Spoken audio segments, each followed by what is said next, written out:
¿Es pecado la depresión? Ese es nuestro tema. La respuesta es que podemos asegurar puntualmente, rotundamente, que la depresión en sí misma no es pecado. El pecado se genera en las respuestas o acciones que tomamos cuando estamos en una situación de tristeza o de depresión.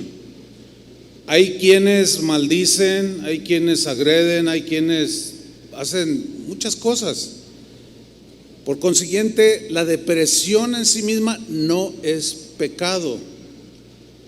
Algunos cristianos afirman que un cristiano, así como usted, como yo, nunca debemos o podemos deprimirnos, a menos de que el cristiano esté en pecado. Esto tampoco es verdad del todo. No necesariamente alguien que se deprime es porque cometió algún pecado o está en pecado, no. Por ejemplo, Elías se deprimió por el temor que le embargó el que una mujer lo amenazara que le iba a quitar la vida. Moisés se deprimió, se puso mal porque el pueblo de Israel no hacía caso a la palabra de Dios. Jeremías le pasó igual, Jonás y muchos otros hombres en la Biblia. Y era gente que no estaba en pecado. Algunos de ellos transgredieron algunas cosas, algunos preceptos de Dios, pero en la depresión en sí misma no estaban cometiendo un pecado. Ahora, hay una verdad que debemos de tomar en cuenta, que no cabe la menor duda de que el ser humano ha sido afectado en todo su ser, espíritu, alma, emociones y en su cuerpo por razón del pecado. De ahí se derivaron enfermedades del cuerpo que nos quitan la vida, o la misma vejez, pero también hay que estar conscientes de que puede haber en algunas personas desequilibrios psíquicos que no tienen que ver con pecado, ¿sí? Es decir, que personas pueden tener deficiencias, por ejemplo, en el cerebro, de producir ciertos químicos que se requieren para que el cuerpo tenga equilibrio, ¿sí? Por consiguiente, es importante entenderlo, que hay personas que sí están enfermas, tienen enfermedades de tipo mental. Cuando decimos de tipo mental, no estamos diciendo que están locas, ¿no? Porque luego a veces, está loca. No. Cuando hay fanatismo religioso, también se daña a las personas que se deprimen por causas físicas, ¿sí? Es un extremo decir cosas como: te falta fe si vas a ver al doctor. Es un extremo, ese es un fanatismo religioso. Jesús mismo dijo: los enfermos no necesitan sino de doctor, avalando que pues necesitamos la medicina que Dios de alguna manera permitió que se desarrollara para la protección y la cura de nuestro cuerpo. Hay otros que dicen que es pecado en sí mismo ir al doctor. Pues ¿cómo va a ser pecado? Entonces son exageraciones y son extremos y que rayan en el fanatismo religioso. No. Necesitamos ser muy entendidos para darnos cuenta que hay muchas cosas que dañan el ser humano, la psique humana, la conducta humana, aunque fundamentalmente el problema de los seres humanos es el pecado. No tenemos la menor duda. Hay quienes pueden tener severas crisis de depresión por algún problema fisiológico. En estos casos, fíjese,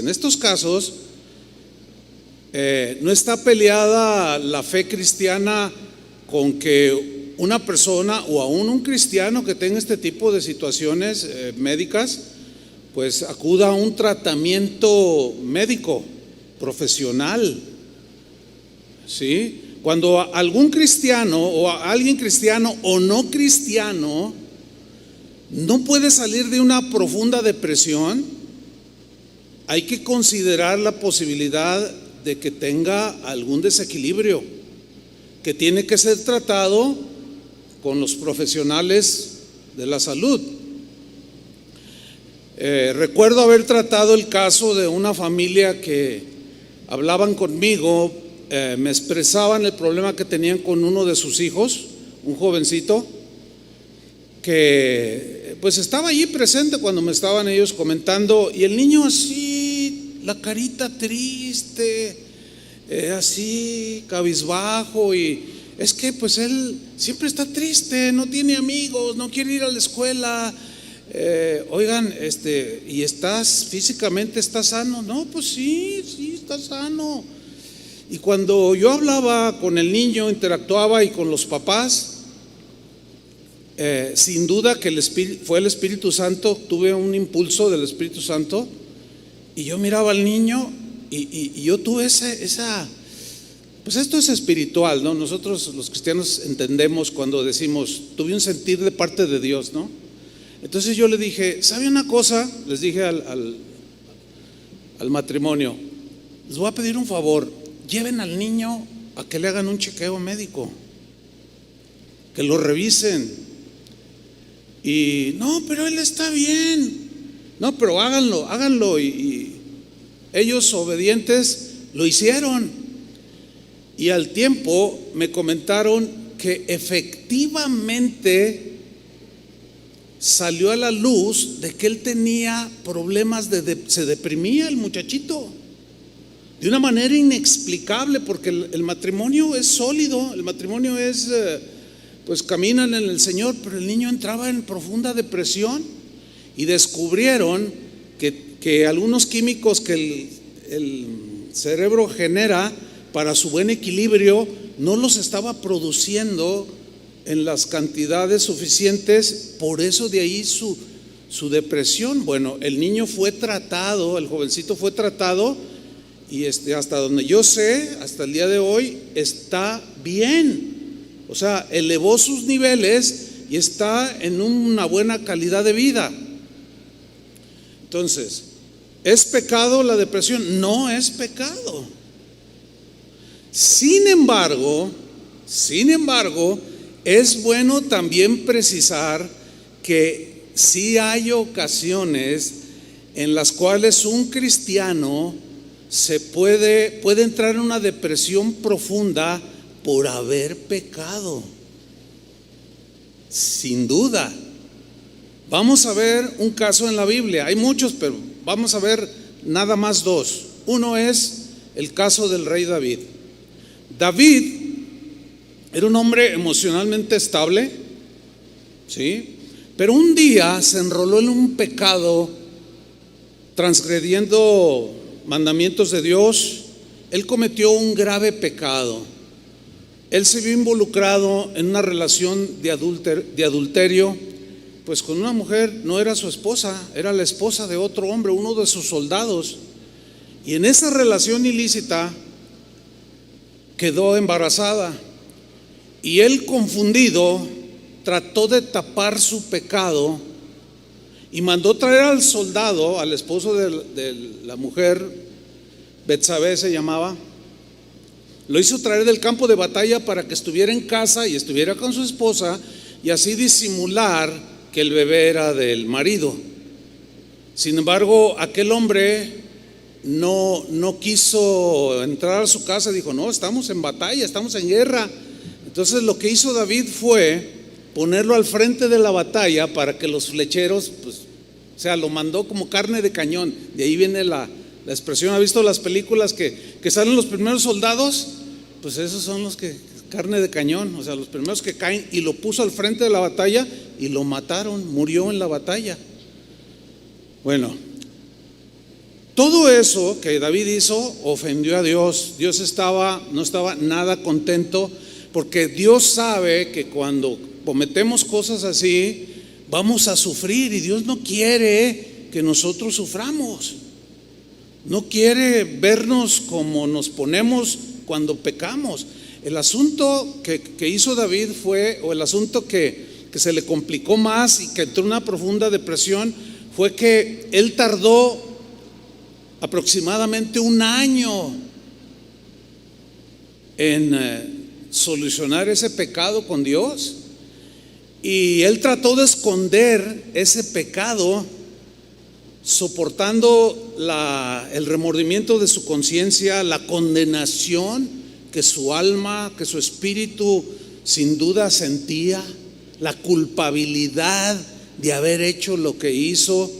Y esto provocó que se hundiera en una profunda depresión. En este caso, la depresión sí fue por causa del pecado. Y quiero pensar que la gran mayoría, o un buen porcentaje de los episodios de depresión en los cuales los cristianos aún entramos, es por causa de haber pecado y no haber confesado nuestros pecados a Dios y habernos apartado. No los confesamos, permanecemos en ellos, los tratamos de cubrir, y nuestra conciencia no nos deja tranquilos. La paz de Dios se va, el gozo se aleja, se entra en esa depresión. Y David en ese lapso escribió el Salmo 32, versículo 3. Y miren lo que dijo: mientras callé, o sea, cayó en cuanto a la confesión de su pecado, que lo tenía en ese momento en una depresión real. Mientras callé, mientras guardé silencio, se envejecieron mis huesos. Cuando los huesos se envejecen, duelen, ¿no? Es decir, que él pudo manifestar dolencias en su cuerpo por causa del pecado, que produce enfermedades muchas veces, en otras no siempre.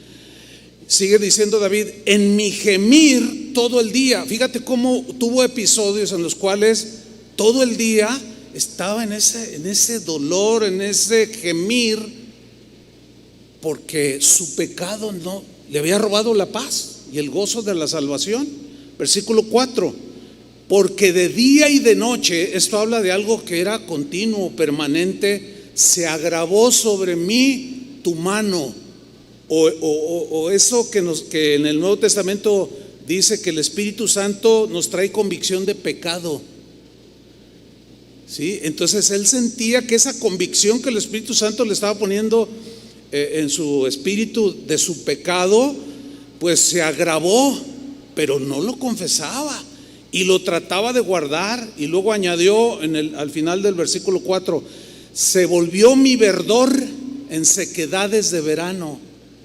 No hay nada más hermoso que ver el campo verde. ¿A cuántos les gusta ver el campo verde? Los valles, los árboles verdes, qué hermoso. Pero salga en este tiempo al campo. Yo acabo de salir el viernes pasado, fui a un pueblo aquí cercano. Está todo seco.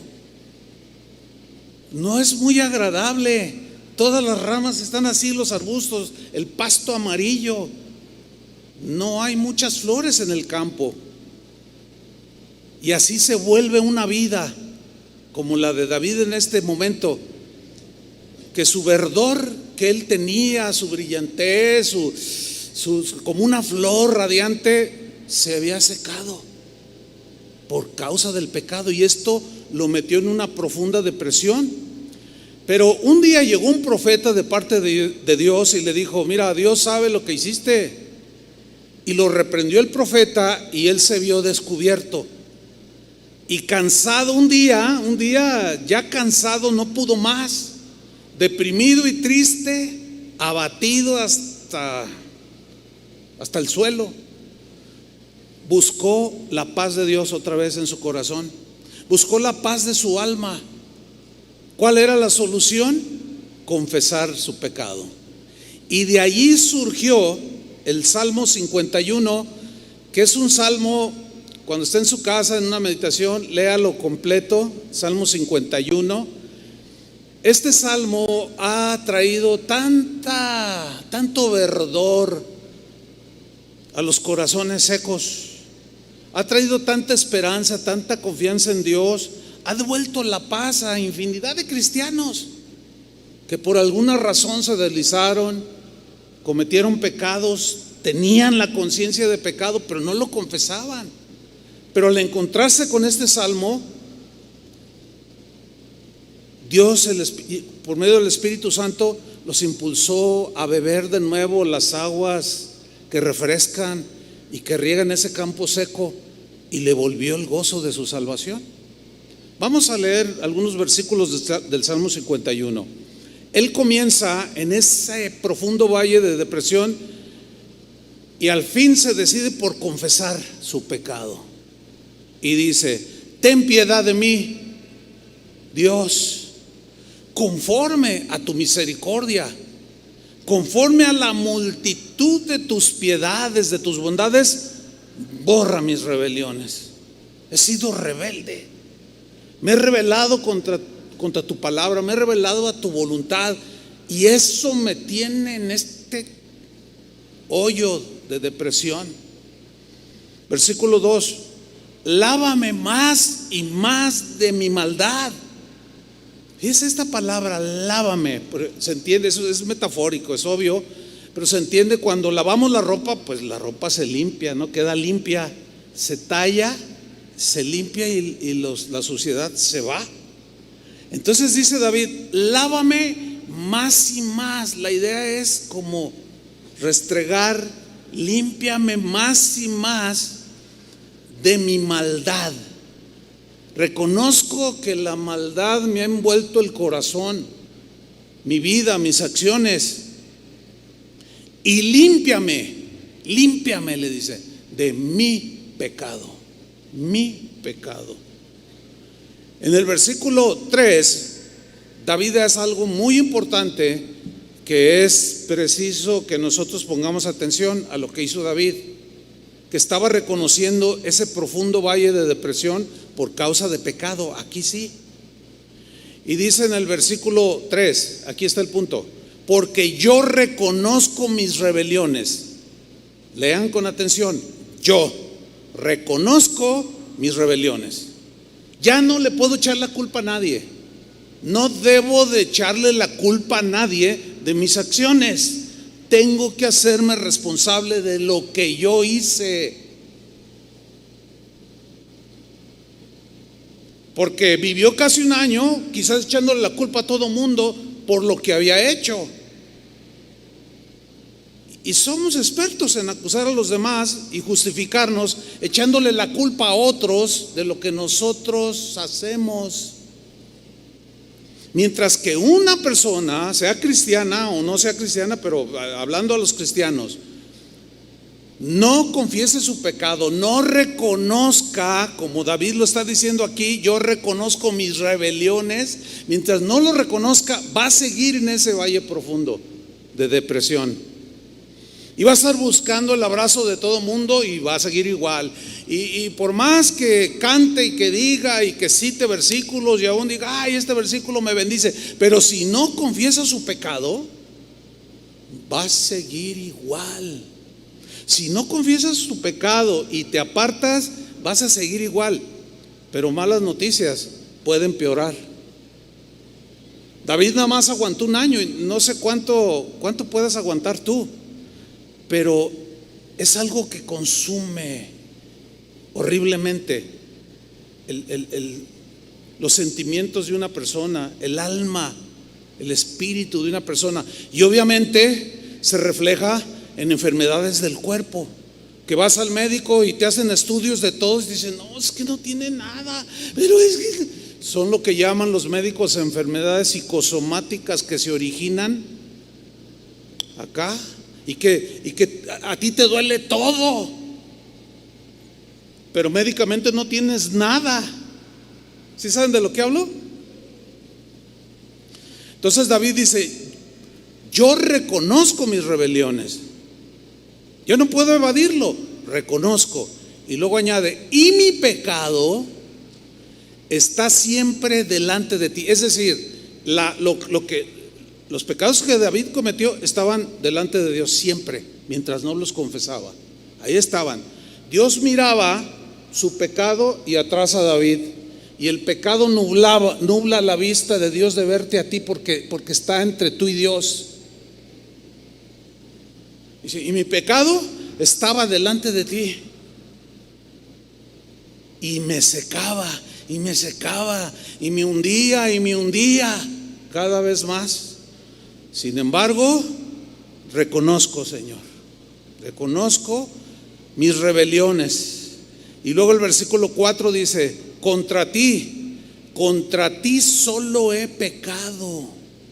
Eso es muy importante hacerlo, porque es contra Dios de facto que pecamos. Cuando pecamos es directamente, en primer lugar, contra Dios. También pecamos en contra del prójimo. Pecamos de pensamiento, palabra y también de omisión, porque el que sabe hacer lo bueno y no lo hace, la Biblia dice que es pecado. Entonces David dice: contra ti solo he pecado. Así como el hijo pródigo cuando se fue del hogar, ¿recuerdan la historia? Que fue y desperdició todos los bienes, la herencia, y un momento de malo, de depresión, de tristeza, de haberse dado cuenta el error que había cometido con sus hechos. De pronto dice que volvió en sí y dijo: iré a la casa de mi padre y le diré: Padre, he pecado contra el cielo y contra ti. Entonces miren, pecamos contra el cielo, o sea, contra Dios, y contra el prójimo, contra la esposa, contra los hijos, contra los padres. Entonces, la raíz fundamental de nuestros males, de nuestros pesares y depresiones, en ocasiones tiene que ver con el pecado, como es en este caso. Así es que cada uno de nosotros vaya recibiendo lo que considera que Dios, a través de su palabra, está ministrándole en esta enseñanza. En el versículo 51:8 dice: hazme oír gozo y alegría. ¿Por qué le dice hazme oír gozo y alegría? Porque había perdido el gozo, la alegría. Uno de los rasgos distintivos del recién convertido, acuérdense cuando recién se entregó a Cristo, ¿cuál fue? El gozo. Había un gozo que quería compartirle a todo mundo. Había una alegría. Usted despertaba y parecía una rosa llena del rocío de la mañana, con un color maravilloso. Había esa paz, esa alegría. Pero el pecado roba el gozo y la alegría de Dios. ¿Qué es lo que precisamente David está diciendo? Hazme oír gozo y alegría, porque ya no lo tengo. Y se recrearán los huesos que has abatido. Dice el versículo 9: esconde tu rostro de mis pecados y borra todas mis rebeliones. Una vez platicando con una hermana que es psicóloga y un hermano, bueno, es un matrimonio en sí, los dos son psicólogos. Me decía: fíjese, pastor, que nosotros donde trabajamos para el gobierno y atendemos gente que trabaja para el gobierno. Y me decían: fíjese que con lo que nosotros hemos aprendido de cristianos y con lo que sabemos de psiquiatría y de psicología, dice, fíjese que nosotros hablamos con los que necesitan la atención psicológica o psiquiátrica y les presentamos la palabra de Dios y los llevamos al punto de que reconozcan sus maldades, porque todo mundo se excusa. Todo mundo se excusa. Y yo les he dicho esto: vayan a la penal, pregúntenle a los presos qué hicieron y todos son inocentes. Todos dicen: por culpa de aquel lo maté, por culpa de aquel esto, porque me provocó pero nadie es culpable. Entonces estos hermanos me decían: pastor, no cabe duda que la mejor terapia que un ser humano puede recibir, que lo levanta de manera notable, es saber que Dios puede y quiere perdonar todos sus pecados y sus maldades. Mira, el saber que cuando tú llegaste a Cristo y fuiste lavado con su sangre y tus pecados fueron perdonados, te levantó, ¿sí o no? Hubo una transformación, un despertar a la vida espiritual y hacia Dios, que sentías que lo amabas con todo el corazón.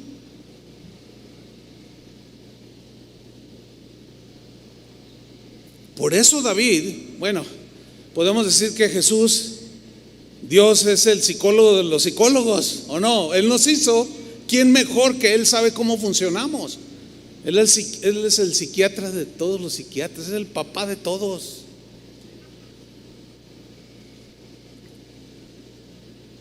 En el versículo 10, David, después de confesar sus pecados y decir, borra mis rebeliones, y creer que Dios lo estaba haciendo al confesar su pecado, le hace una petición. Le dice: crea en mí, Dios, un corazón limpio, un corazón que deje la venganza a un lado, el resentimiento, la amargura, el odio, el enojo.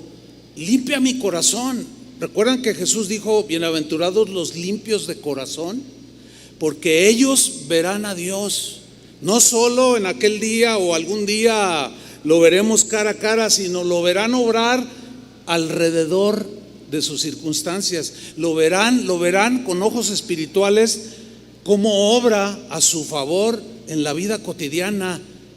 Por eso David le dice: Señor, limpia mi corazón.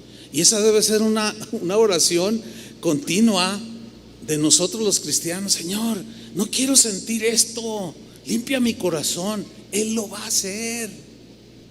Pero hay que reconocer, hay que clamar y reconocer nuestros pecados y recibir el perdón de Dios. Y tú te vas a ir dando cuenta cómo tu vida vuelve a reverdecer. Crea en mí, oh Dios, un corazón limpio, renueva un espíritu recto, correcto, que haga tu voluntad dentro de mí. ¿Cuántos quieren esto? Ahí está. Número 1, reconoce tus pecados, confiésale tus pecados, recibe el perdón de tus pecados y pídele al Señor que te dé un corazón limpio, que Él te limpie y que te dé un espíritu recto. Y así es como vas a ir creciendo en los caminos del Señor, y cada día te vas a parecer más a Cristo. Y luego en el versículo 11 continúa David orando y dice: no me eches de delante de ti. Él tenía esa sensación de que Dios lo hacía a un lado, que Dios lo desechaba, pero Dios no desecha para siempre. Nosotros somos los que tenemos esa percepción mientras no confesamos ni reconocemos nuestros pecados. Y Él le dice: no me eches delante de ti y no quites de mí tu Santo Espíritu. Él tenía sensaciones de vacío espiritual. No quites de mí tu Santo Espíritu. Miren, en el Antiguo Testamento solamente los reyes, los profetas y los sacerdotes eran aquellos en los que el Espíritu Santo reposaba de manera permanente. El pueblo en general no.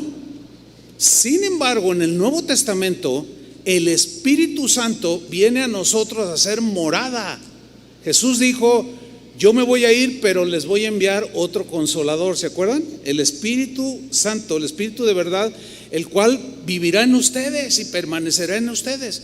Pero el pecado nos hace tener esas sensaciones de que se me va, se me sale, y luego que se me viene, y luego que se me... No. Ahí está.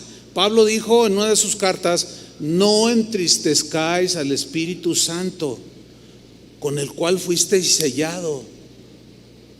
Es decir, esa persona del Espíritu Santo que vive en nosotros se entristece cuando mentimos, cuando engañamos, cuando ofendemos, y tenemos esa sensación de vacío y decimos cosas como: ay, ya se me fue. Esa sensación tenía David, que era un rey. No, ahí estaba el Espíritu y era por el Espíritu que él estaba clamando esto. En el versículo 12 dice David: devuélveme el gozo de tu salvación. Ya había perdido el gozo, la alegría. Qué maravilloso es el gozo del Señor, ¿sí o no?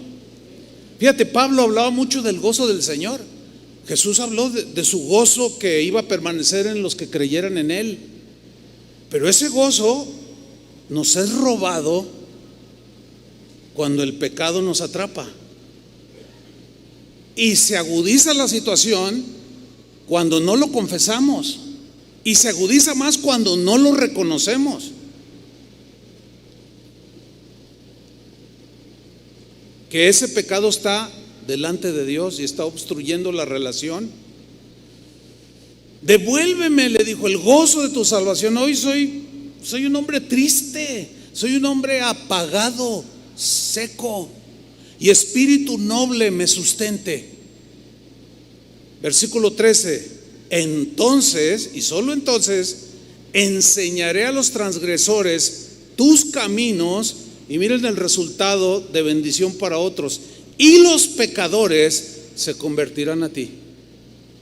O sea, fíjate hasta dónde se extiende la bendición cuando tú y yo reconocemos que hemos fallado, que hemos pecado, cuando confesamos, porque nos vuelve el gozo de la salvación, volvemos a ese primer amor, y tú puedes enseñar a otros para que se conviertan a Dios. Eso es maravilloso. Luego en el versículo 14 ya claramente dice: líbrame de homicidios, oh Dios, porque había mandado a la muerte a uno de sus soldados. Líbrame, Señor, el pecado me cegó, no me justifico, lo reconozco, pero líbrame, Señor. No quiero yo ser un asesino. Dios de mi salvación, y cantará mi lengua tu justicia. Y en el versículo 17 termina diciendo una verdad que delante de Dios siempre está ahí. Al corazón contrito, o sea, que tiene convicción de pecado y lo confiesa y se humilla, el corazón contrito y humillado no despreciarás tú, oh Dios. Es decir, para reconocer nuestro pecado tenemos que tener convicción. Constricción se refiere a esa tristeza, pero que según Dios, que nos lleva al arrepentimiento. Y como consecuencia a la limpieza de nuestras maldades, de nuestros pecados. Y ese corazón contrito y humillado no despreciarás tú, oh Dios. En el Salmo 32, versículo 1, David continúa y dice: bienaventurado aquel cuya transgresión ha sido perdonada y cubierto su pecado. Feliz, dichoso, bienaventurado aquella persona, aquel ser humano cuya transgresión ha sido ¿qué? Perdonada. Ahí está el psicólogo de psicólogos, el psiquiatra de psiquiatras, llevándonos a la solución para salir de esas profundas depresiones que muchos cristianos experimentan cuando se dejan atrapar por el pecado. Bienaventurado aquel cuya transgresión ha sido perdonada y cubierto su pecado. Bienaventurado el hombre a quien Jehová no culpa de iniquidad. O sea, ya le borra sus pecados, ahora sí que borrón y cuenta nueva, y en cuyo espíritu no hay engaño. O sea, el corazón sufre una transformación, se vuelve más sincero, ¿entienden? Más abierto delante de Dios. O sea, es para nuestro beneficio. Por eso dice: dichosos, felices, bienaventurados aquellos a quienes Dios no los inculpa de iniquidad y cuyo pecado ha sido cubierto y en cuyo espíritu no hay engaño. Ha habido una transformación y hacia allá es donde Dios nos quiere llevar a cada uno de nosotros. Otro ejemplo en la Biblia de cómo el pecado nos puede conducir a la tristeza y a una profunda tristeza que puede caer en la depresión, ¿sí? En el ámbito médico no puedo meterme porque no soy médico, ¿verdad? Les mencioné que hay desequilibrios y traumas psicológicos que afectan a mucha gente, cristianos y no cristianos, pero esos deben de ser tratados por los médicos. Pero en lo espiritual sí tengo autoridad para enseñar lo que estoy enseñando, porque ahí está en la Biblia. Y en este caso, esta es mi labor. Cuando Jesús fue negado por Pedro, Pedro pecó. Esto lo hizo entrar en una profunda tristeza. Se sintió como, quién sabe cómo se ha de haber sentido. Yo más o menos trato de imaginarme como el peor, como el traicionero, como el peor. Vamos a leer rápido Lucas 22:54. Voy a leerlo en la versión en lenguaje actual.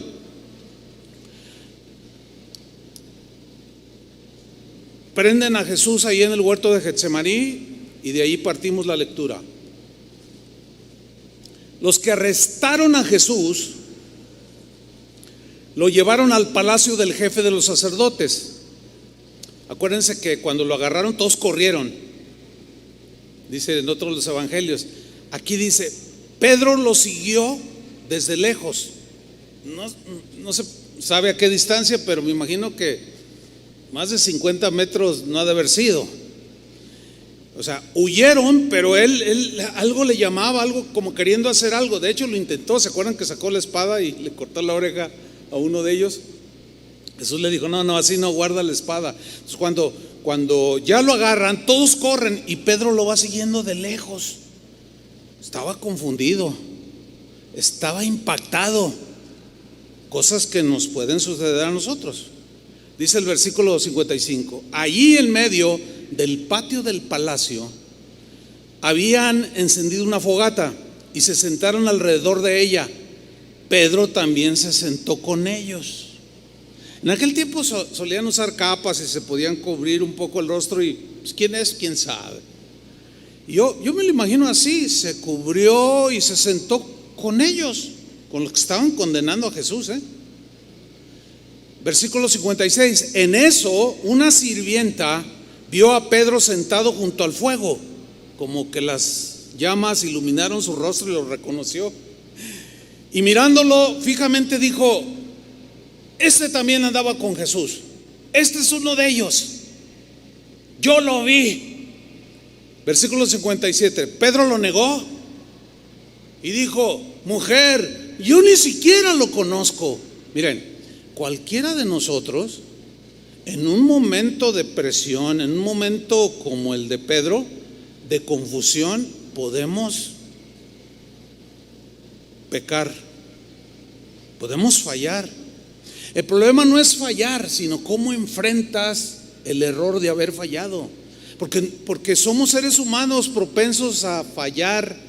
La Biblia dice, no hay un solo justo. No hay hombre en la tierra que nunca peque. Todos pecamos porque nacemos ya con la naturaleza inclinada hacia la maldad. Ese no es tanto el problema, sino el problema es qué vamos a hacer o cómo vamos a responder cuando fallamos. ¿Lo vamos a guardar el pecado, la maldad, o lo vamos a confesar a Dios? Ese es el punto. Entonces él dijo, mujer, ni siquiera lo conozco. Versículo 58, al poco rato, no pasó mucho, un hombre lo vio y dijo, tú también eres de los seguidores de Jesús. Yo te conozco, sé que andabas con ellos, hasta demonios sacaste, qué sé yo. Pedro contestó, no hombre, no lo soy. No, yo no soy ese que tú dices. Volvió a negarlo la segunda vez. 59, como una hora después, otro hombre insistió. Fíjense cómo era conocido, porque fueron 3 personas distintas. Otro hombre dijo, yo estoy seguro de que este era uno de sus seguidores, pues también es de Galilea. Pedro contestó, hombre, ni siquiera sé de qué me hablas. En la Reina Valera dice que él maldijo. Algunos, yo me inclino a decir que eso de maldición, de maldecir, no fueron palabras groseras, sino de negación que lo conocía. Porque decir otra cosa que Dios no es o negarlo es como mal decir, hablar mal. Ahora, ¿qué sucedió? En el versículo 60, hombre, ni siquiera sé de qué me hablas. No había terminado Pedro de hablar cuando de inmediato el gallo cantó. En ese momento, aquí es donde quiero que pongan mucha atención. Porque Jesús le había dicho que lo iban a crucificar y Pedro dijo, no, yo doy mi vida por ti. Dijo, mira Pedro, no confíes tanto en ti, en pocas palabras, ¿no? Confía en mí, en Dios. No, yo soy acá el Juan Camaney, yo soy el superhombre, ¿verdad? El capitán, no sé qué. Y Jesús, que sabe el futuro y todo, también lo permitió para enseñarle. Entonces le dice, mira Pedro, tranquilo. No, que yo, mira, antes de que cante el gallo me vas a negar 3 veces. No, tú vas a ver que no. O sea, no confíes en tu propia prudencia. Reconoce al Señor en todos tus caminos, encomienda a Él tu día, tus caminos, tus negocios, tu familia, y va a funcionar mejor, te lo aseguro. Entonces dice que el gallo cantó, versículo 61, y aquí quiero que pongan atención. En ese momento, justo cuando el gallo canta, después de que Pedro lo negó 3 veces, Jesús se volvió. Me gusta esta traducción porque plasma como más vívido el momento, lo cual me comprueba de que no era muy lejos la distancia. Han de haber sido entre 30, 20, 25 metros, qué sé yo. Dice que Jesús se volvió y miró a Pedro. Sus miradas se cruzaron o se encontraron. Ahora, ¿cómo lo miró Jesús? Así como cuando tú miras al que te cae mal, así con ojos de que lo quieres fundir. No, porque no es igual que tú, ni que yo. Porque el lenguaje corporal, el cuerpo también tiene un lenguaje. Las miradas tienen un lenguaje. Las muecas, las sonrisas. Fíjate, una sonrisa puede ser bien sincera, así como de simpatía, y una sonrisa así de, me los vas a pagar. No, qué horribles somos, ¿a poco no? No, así hablando en plata pura. Somos seres, la verdad, despreciables. Sin embargo, para Dios que nos creó, nos ve diferentes. Por eso quiere ver a Cristo formado en nosotros. Y esa mirada no era de condenación, estoy convencido que no. Era una mirada que es la misma con la que te mira a ti cuando fallas, como cuando me mira a mí cuando me equivoco. Una mirada llena de compasión, de paciencia, una mirada tierna que no ha cambiado, hermanos. La misma mirada que recibió Pedro es la misma con la que te mira a ti. Porque mira la reacción de Pedro. Jesús se volvió y miró a Pedro. Entonces Pedro se acordó de lo que Jesús le había dicho. Hoy, antes de que el gallo cante, vas a decir 3 veces que no me conoces. Ahora, fíjate lo que le pasó a Pedro. 62. Pedro salió de aquel lugar. Yo imagino que salió a paso veloz o corriendo, no lo sé. Y se puso a llorar. Y el texto dice, con mucha tristeza, con mucho remordimiento, con mucho cargo de conciencia. ¿Cómo es posible que lo negué? Tanto bien que me hizo y en lo que he terminado. ¿Cuánto necesitamos al Señor? ¿Cuántos dicen amén? ¿Cuánto necesitamos mirar a los ojos todos los días al Señor? Porque Él nos mira y su mirada es la misma. Nos quiere llevar a un arrepentimiento, como fue el caso de Pedro. Nada más que esa mucha tristeza que dice el texto, sin duda que se sintió el ser más despreciable,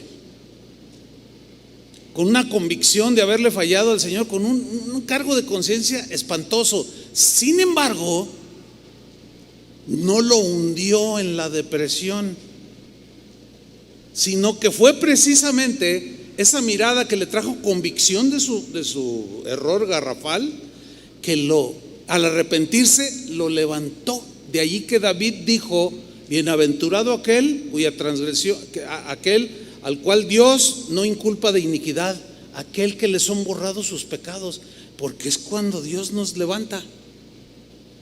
Ahora, voy a tocar un punto a continuación que es muy complejo, no es fácil de tratar, es incluso muy controversial entre los cristianos o dentro del cristianismo, y es el tema del suicidio. Porque hay quienes se quitan la vida cuando están en profunda depresión. Pero el tema es amplio, pero voy a dar nada más algunos puntos que considero propios para esta enseñanza. Miren, la Biblia registra por lo menos 6 casos de personas que se quitaron la vida, se suicidaron por distintas razones. El primer caso de un suicida que la Biblia menciona es el de un hombre llamado Abimelec.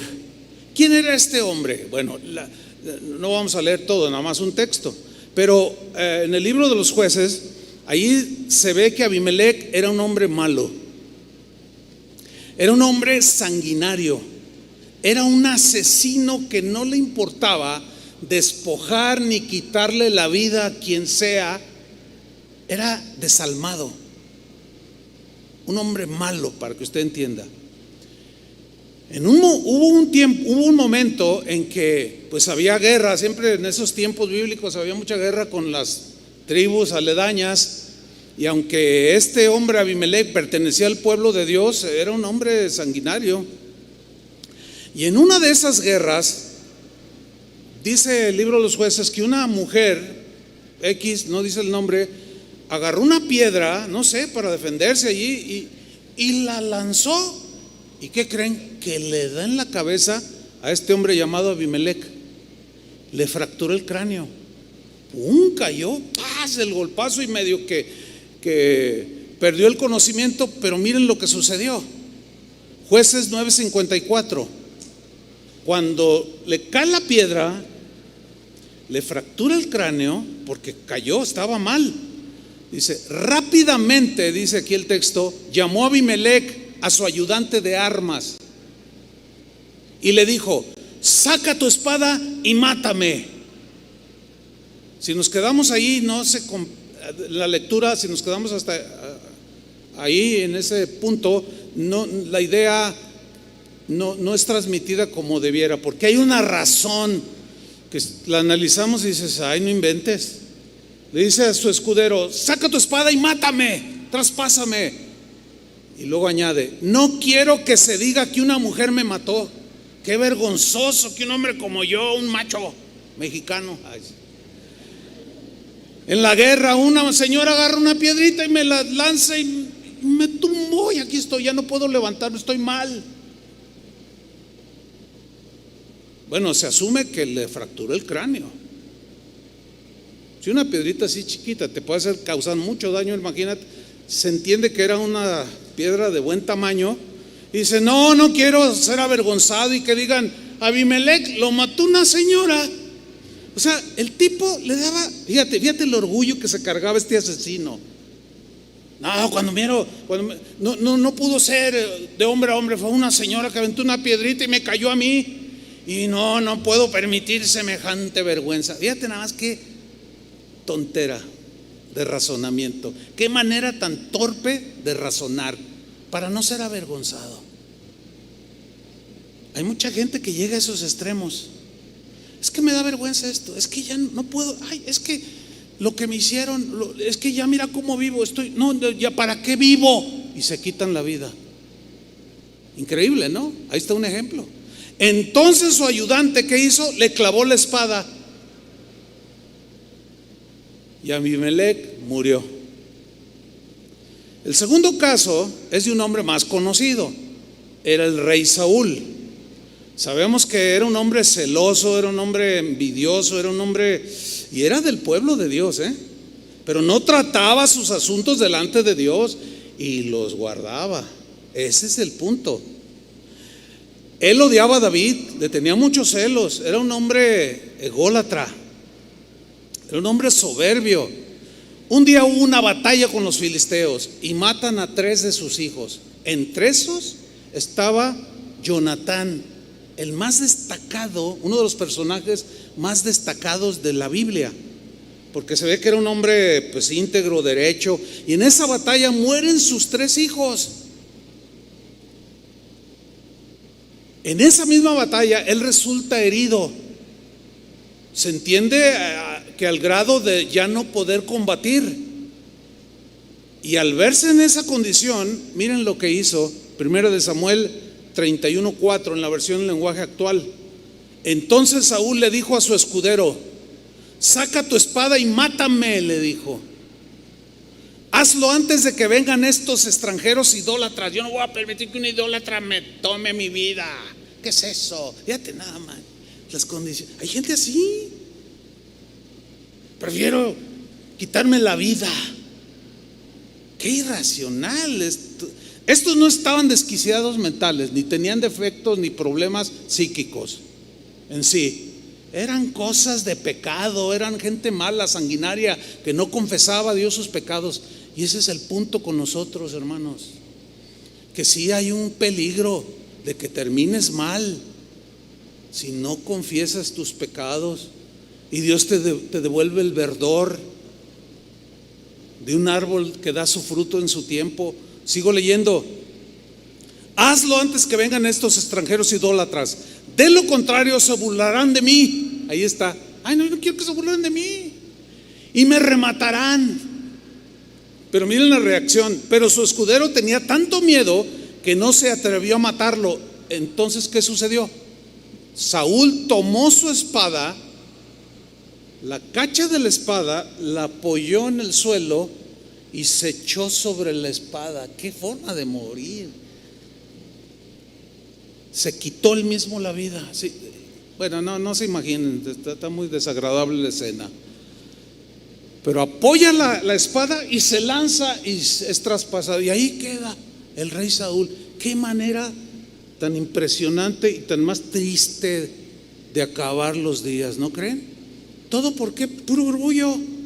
Que no se burlen, que yo soy el mero mero y que no sé cuánto y que nadie me quiere y que estás así, piensas así, hablas así, porque sin duda o es probable que haya pecados que están delante de Dios y no los has confesado. Y estás ahí y hay un riesgo, hermanos, créanmelo. El siguiente caso es el mismo escudero de Saúl. En el capítulo 31, versículo 5, sigue inmediato, dice: al ver muerto a Saúl, o sea el escudero, también el escudero se echó sobre su espada y se mató. Aquí vemos a un discípulo siguiendo el ejemplo de su maestro. De ahí que todo padre de familia debe ser de ejemplo a sus hijos. Toda madre debe ser ejemplo. Todo maestro en las escuelas deben de ser ejemplo. Todo ministro del evangelio debe ser ejemplo. Porque la gente tiende a imitar, desgraciadamente imitan más lo malo que lo bueno. Y ya no tengo rey, ya no tengo nada, pues yo también ahí voy. Y se quita la vida de manera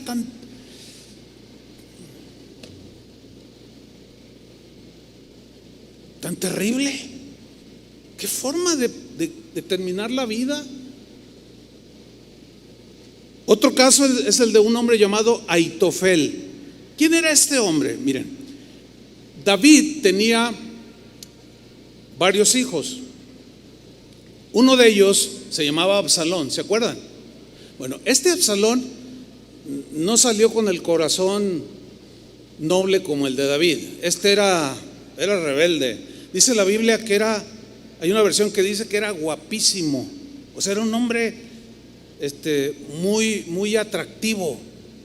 Tenía una cabellera así bien rizada y era un hombre que lo miraban, impresionaba.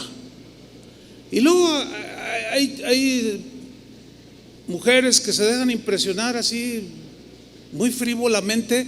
No, pues el tipo siempre andaba acá muy... Bueno, él un día dijo: yo quiero ser rey. O sea, no se esperó para heredar el reino ni siquiera. Además había otros arriba de él o antes de él. Y se rebeló contra su padre, Absalón. Y Aitofel lo apoyó. Le digo: sí, tú eres el más guapo, tú eres el mejor, sí, yo te apoyo. Y se nombró rey, se autoproclamó rey. Le dio un golpe de estado a su padre. Era un traicionero. Qué horrible ser traicionado, y más por un hijo. Es de los eventos más difíciles que un ser humano puede enfrentar, la traición de alguien, y más cercano al cual amas. Bueno, este tal Aitofel, que apoyó a Absalón, hubo un momento en que siguió aconsejando a Absalón y a los israelitas que apoyaban a Absalón, pero no le hicieron caso. Y miren lo que sucedió. Segundo de Samuel 17:23, versión Palabra de Dios para Todos. Al ver a Aitofel que los israelitas no habían seguido su consejo, o sea, como decían: no, bueno, lo que dijiste antes estaba bien, pero no queremos oírte. Al ver que no habían seguido su consejo, fíjense lo que hizo: calladito, ensilló un asno, dice, y se fue a su pueblo natal.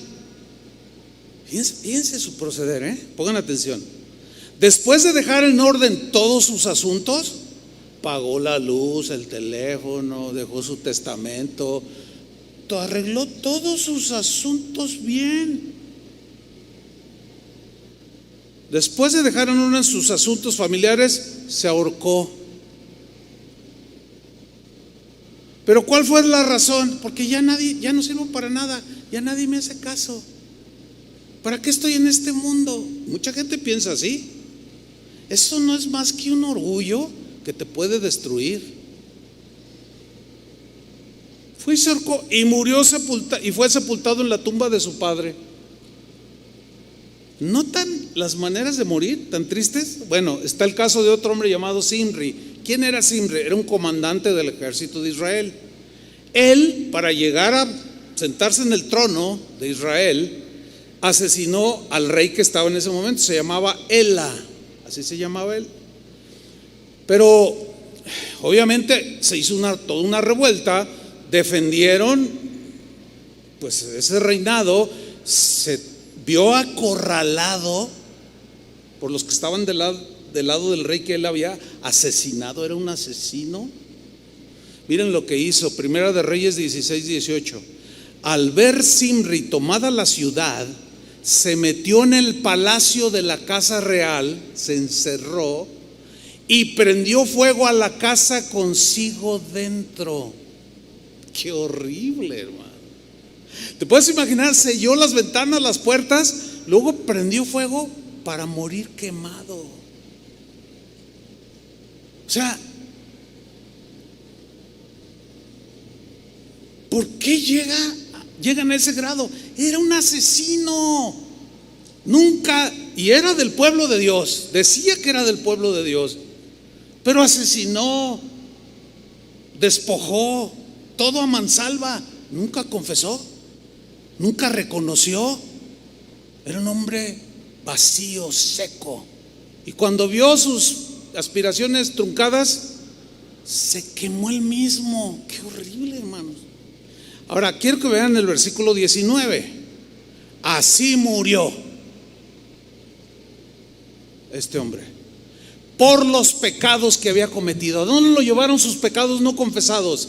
Al suicidio, hermanos.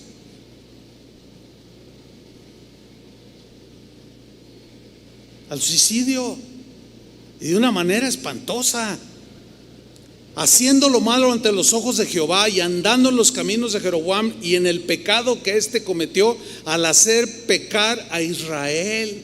O sea, no solamente era despiadado, siguió los pecados de otros y los demás influyó en otros para que también pecaran.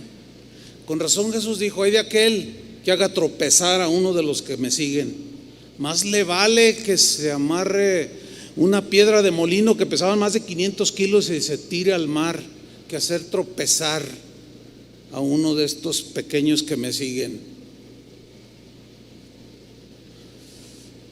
Y finalmente, Judas pues es el personaje bíblico más famoso que cometió suicidio. Todos conocemos la historia. Traicionó a Jesús, su ambición lo llevó a ese punto de pedir una recompensa para traicionar a Jesús. Le entregan 30 monedas de plata, que era mucho dinero en ese tiempo. Y dice Mateo 27:3: entonces Judas, el que lo había entregado, viendo que era condenado, o sea Jesús, de pronto sucede algo. Devolvió arrepentido las 30 piezas de plata a los principales sacerdotes y a los ancianos, diciendo: yo he pecado entregando sangre inocente. Noten que su confesión no es con Dios, es con los hombres. Les está diciendo a los sacerdotes, a los corruptos de ese tiempo. Entró en un remordimiento tan profundo de ver que un inocente, él sabía que Jesús era inocente. Entonces reacciona. Aquí dice arrepentido, pero ese arrepentimiento no es el arrepentimiento de Pedro que lo hizo volver a su relación con el Señor, porque aquí se ve el resultado. Fíjate, los dos sin duda sintieron depresión, pero en el caso de Pedro, él se levantó y se agarró de esa mirada de Jesús llena de compasión y aceptó el perdón y se levantó y llegó a ser el apóstol Pedro. Pero Judas no.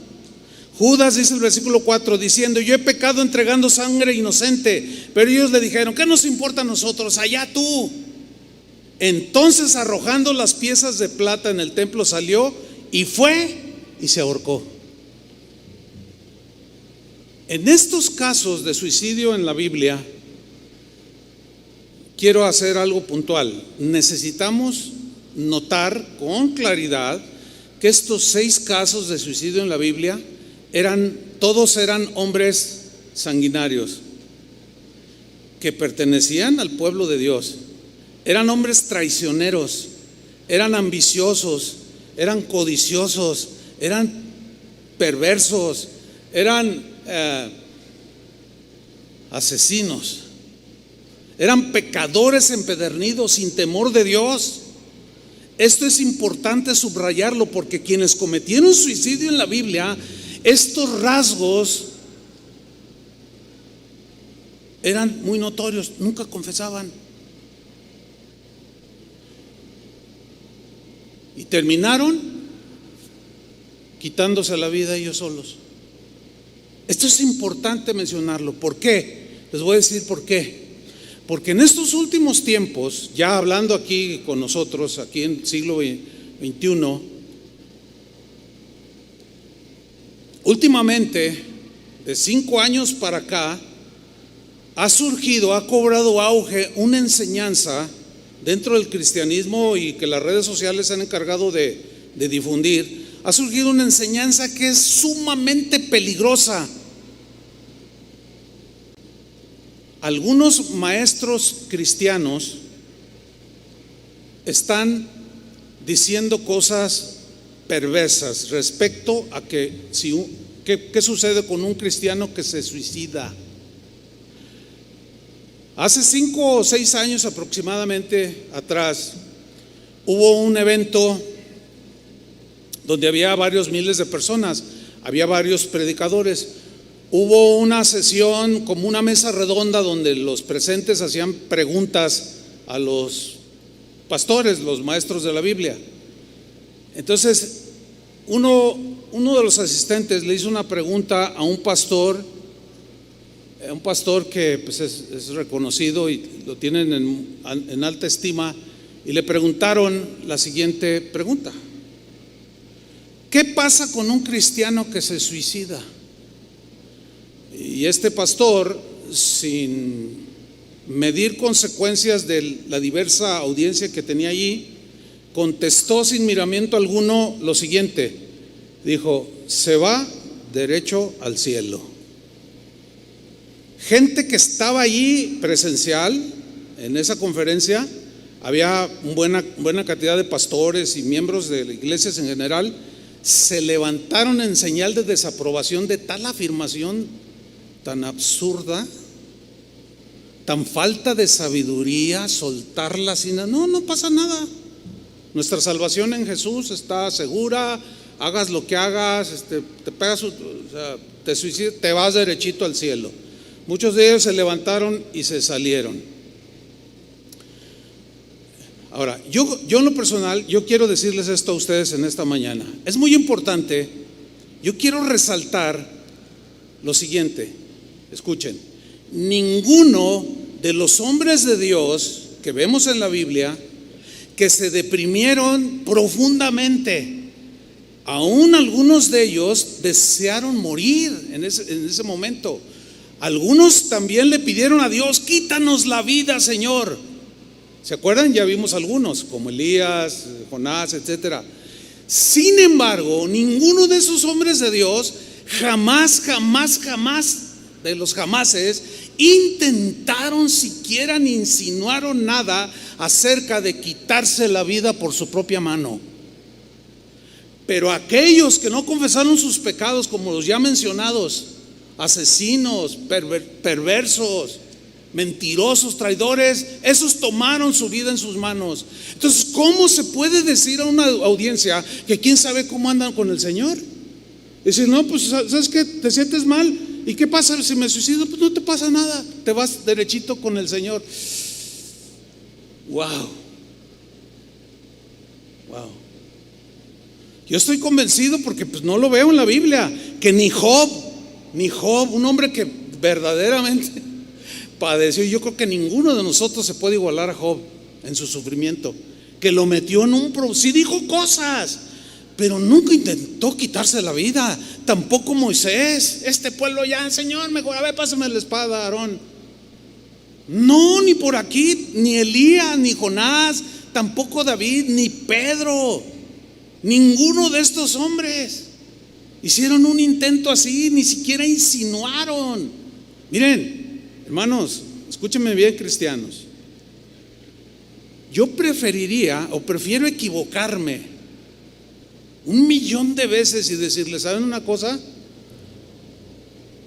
Si te quitas la vida, te vas a ir al infierno. Preferiría equivocarme si este fuera el caso, de decirles: ¿sabes qué?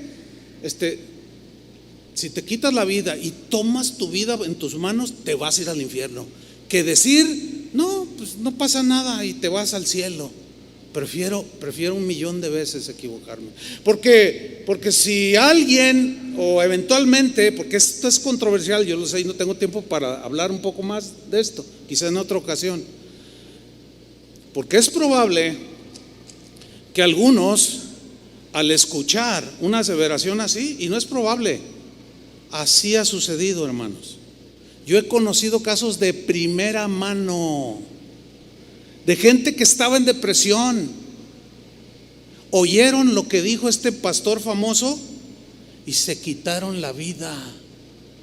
De ese acontecimiento de hace 5 o 6 años a la fecha, hay una serie de suicidios de pastores, incluso de gente en las iglesias. No, pues ya me voy con el Señor.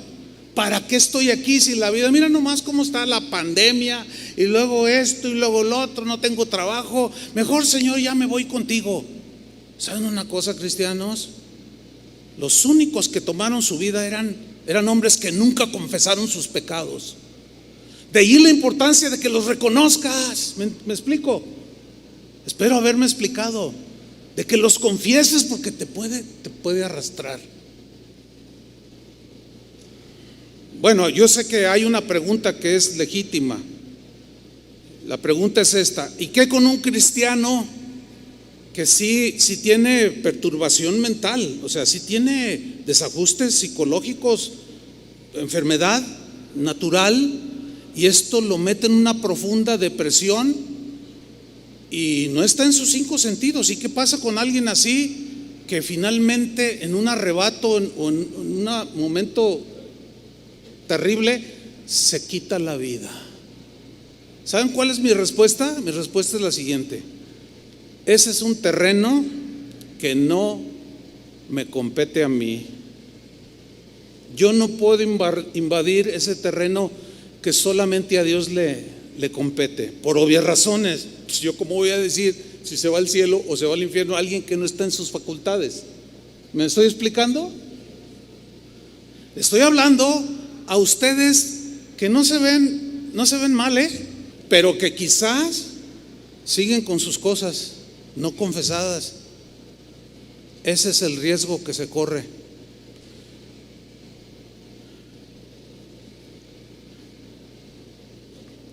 Lo que sí puedo yo decir es que un verdadero cristiano puede caer en una depresión. Eso sí, estoy consciente. Incluso una depresión profunda. Un verdadero cristiano puede experimentar eso como cualquier ser humano. Puede incluso desear la muerte, pero jamás intentará quitarse la vida. Jamás. Miren lo que dice Primera de Juan capítulo 3 versículo 14. Nosotros sabemos, dice Juan, que hemos pasado de muerte a vida porque amamos a los hermanos. El que no ama a su hermano permanece en muerte. Lean el versículo 15. Todo aquel que odia a su hermano es ¿qué? Homicida. Homicida es aquel que arrebata la vida de otro ser humano. Y el que se autoarrebata la vida que no le pertenece, porque como dijo Job, refiriéndose a sus hijos que habían muerto, Jehová dio, Jehová quitó. Jehová Dios da la vida, solo Dios la puede quitar. Nosotros por ninguna justificación podemos hacerlo, porque caemos en el rasgo de homicidas. Yo sé que algunos lo van a justificar, yo entiendo esto, lo he estudiado por años. Y van a decir, no, pero pues es que, y argumentan. Pero miren lo que dice: todo aquel que odia a su hermano es homicida. Y sabéis que ningún homicida, y ahí entra el suicida, lo quieran o no, lo acepten o no, porque un homicida es el que quita la vida y un suicida es el que quita una vida, su propia vida. Y sabéis, que es lo que muchos quieren ignorar, sabéis que ningún homicida tiene vida eterna permanente en él. Yo prefiero creer lo que dice la Biblia que lo que dicen los maestros, porque nos podemos equivocar, pero hay de equivocaciones a equivocaciones. Finalmente, hermanos, Pablo, sin duda, un hombre que fue apedreado, perseguido, naufragó, lo quisieron matar quién sabe cuántas veces, lo apedrearon,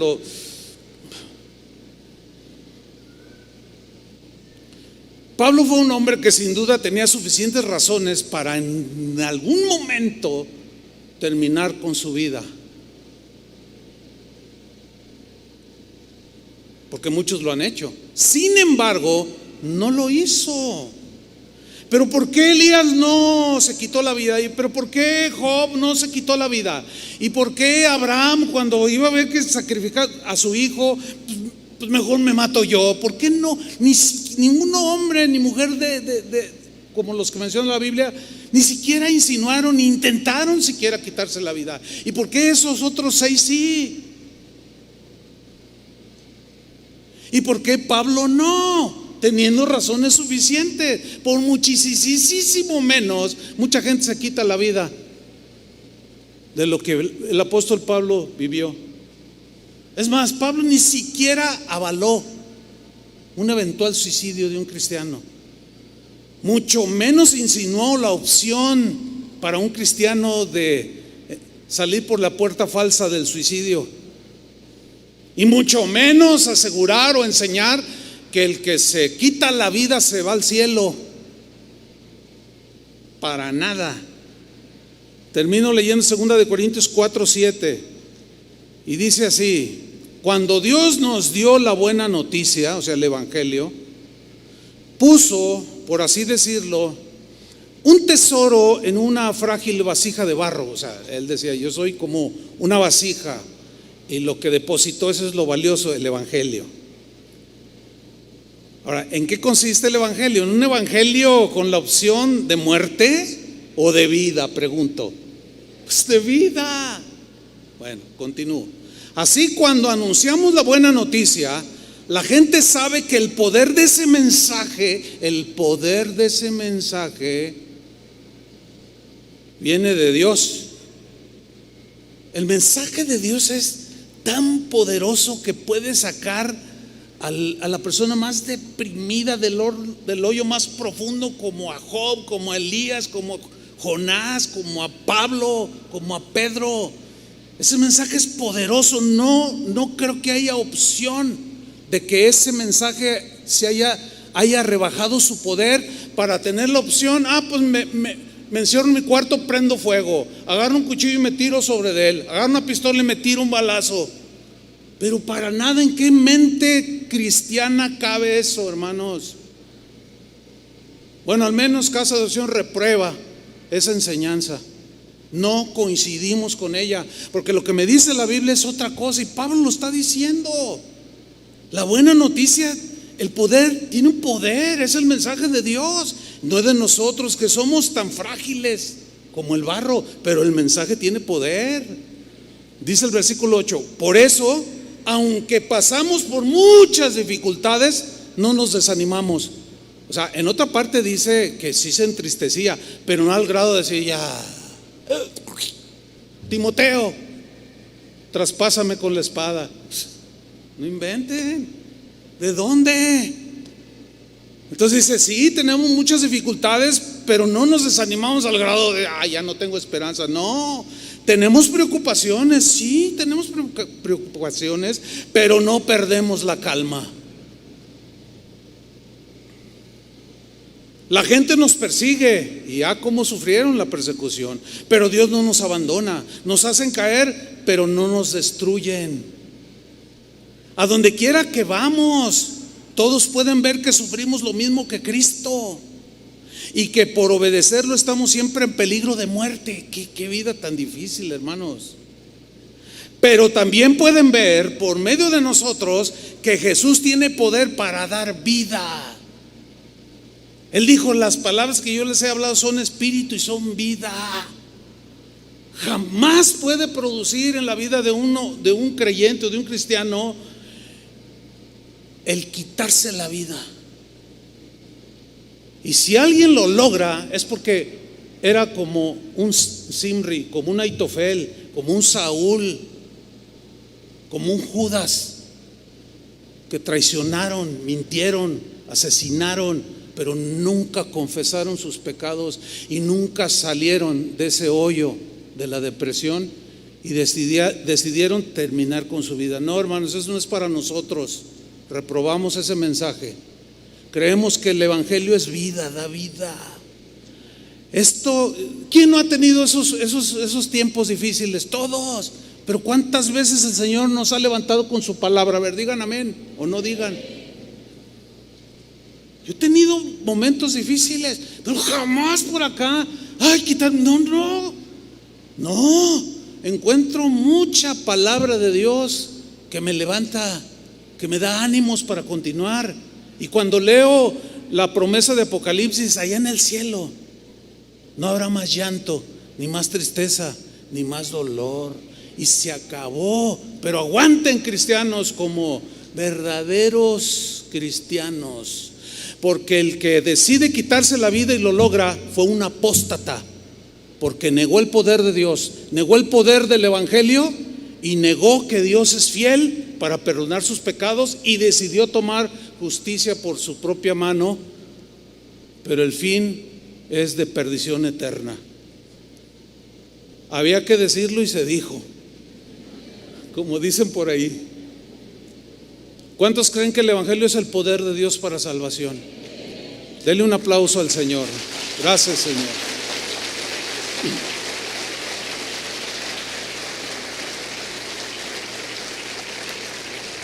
Pónganse de pie, hermanos, por favor. Y con tus manos levantadas en señal de rendición, reconoce tus pecados. Dile: Señor, sí he pecado, mi pecado está delante de ti. Reconozco mis rebeliones, Señor. Quiero salir de este hoyo, de este vacío. Vuélveme el gozo de tu salvación, Señor. Necesito tu paz que he perdido. Pero confieso mi rebeldía. Confieso mis sentimientos malos, mis maldades, mis rebeliones, Señor. Bórralas. El apóstol Juan dijo: si confesamos nuestros pecados, Él es fiel y justo para perdonarnos y limpiarnos de toda maldad. Señor, confesamos nuestros pecados. No queremos atesorarlos. Queremos que estos sean limpiados, borrados, y que no haya nada que tú nos acuses de iniquidad, de maldad, Señor. Solo tu sangre preciosa nos puede limpiar de todos nuestros pecados, de todas nuestras maldades. Y hoy reconocemos, Señor, que hemos pecado, que hemos fallado. Ayúdanos, danos tu gracia. Tu sangre nos limpia de toda maldad, Señor. Necesitamos estar al día, con convicción de que pecado acumulado va endureciendo el corazón y podemos terminar en la apostasía, como esos hombres que mencionamos, que tomaron la vida en sus manos, hicieron justicia por sí mismo y en un acto irracional se quitaron la vida. Pero oramos por aquellos que sí tienen enfermedades, que los pueden meter en situaciones así. Pero nuestro tema que tú quisiste enseñarnos hoy es de confesar nuestros pecados para no atesorarlos y terminar como estos hombres malos terminaron. Lávanos, Señor, y seremos limpios. Tu sangre nos limpie de toda maldad, todo pecado, Señor. Ahora, con tus manos levantadas, dile: Señor, yo recibo tu perdón, pero reconozco mis rebeliones. Reconozco que yo soy.